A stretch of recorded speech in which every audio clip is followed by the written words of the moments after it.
যুক্তরাষ্ট্র ইরানের মধ্যে যুদ্ধবিরতির ঘোষণা আসায় মধ্যপ্রাচ্যে কিছুটা স্বস্তির আশা মিললেও সেই আশায় বড় ধাক্কা দিয়েছে ইসরায়েল। যুদ্ধবিরতির মধ্যেই ইরানের মিত্র লেবাননের উপর ব্যাপক বিমান হামলা চালিয়েছে দখলদার দেশটি, যা পুরো পরিস্থিতিকে আবারও অস্থিতিশীল করে তুলেছে।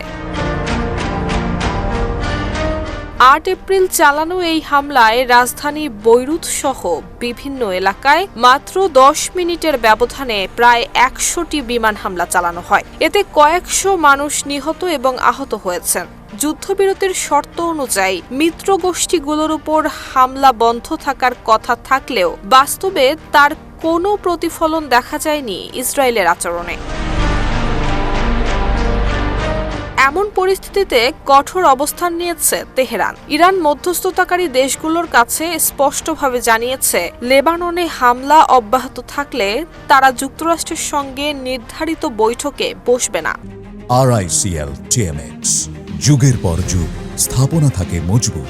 আগামী ১০ এপ্রিল পাকিস্তানের রাজধানী ইসলামাবাদে দুই পক্ষের প্রতিনিধিদের বৈঠক হওয়ার কথা থাকলেও তা এখন অনিশ্চয়তার মুখে।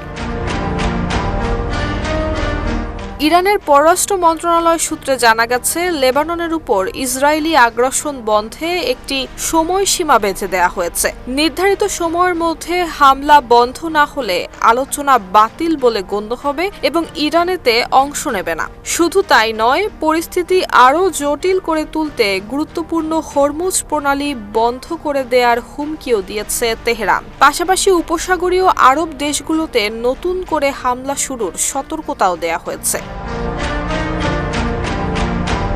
সব মিলিয়ে যুদ্ধবিরতি ঘোষণার পরপরই ইসরায়েলের এমন পদক্ষেপ পুরো কূটনৈতিক প্রক্রিয়াকে হুমকির মুখে ফেলেছে। নুসরাত জাহান মেহেক, ঢাকা পোস্ট।